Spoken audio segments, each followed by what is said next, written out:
Hey, what's up, everybody? True Boxing here. Thank you for coming back to get hit with the truth. So today we are doing the Catterall versus Barboza recap as they headline a DAZN card on February 15th from the United Kingdom as they fought for the vacant WBO interim junior welterweight championship at 140 pounds and the mandatory shot at the title.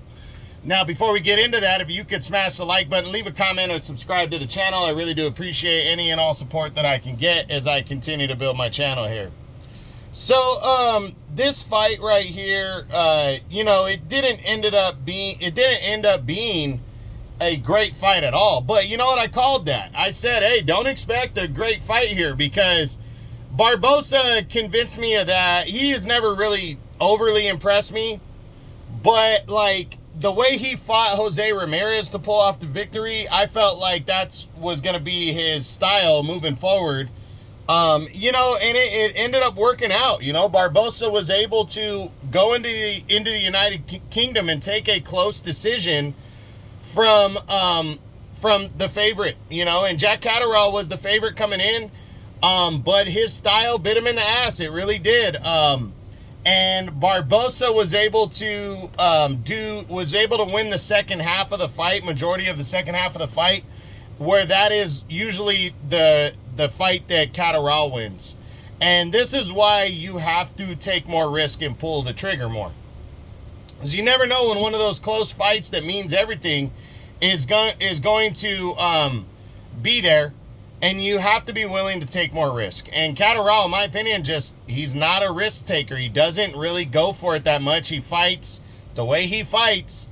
And I feel like it hurt him in this one. And you know what? In all honesty, it could have hurt him. That could have been the thing that hurt him against Taylor when he lost the first fight, Even though most people, myself included, felt he won that fight, you don't know by just having, maybe that lack of attacking, how much that the judges are seeing that and are giving the other person the round. And a good example of that too that I want to bring up is Jesus Ramos when he lost to Erickson Lubin a couple years back. A lot of people thought Ramos won that fight because he had taken the first half of the fight, but the second half of the fight, he took his foot off the gas pedal.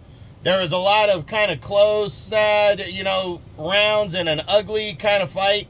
And in those kind of fights, you don't know what the judges are scoring and how they're looking at things when you don't really throw a ton of punches.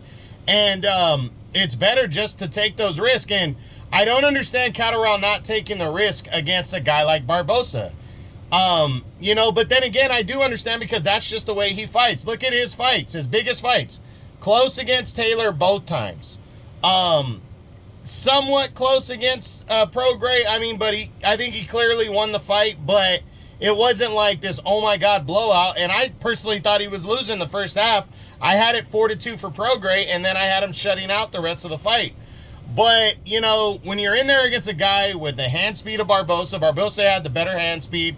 You need to go for it a little more and try to land those counter shots that he can land, but he just doesn't throw enough of them.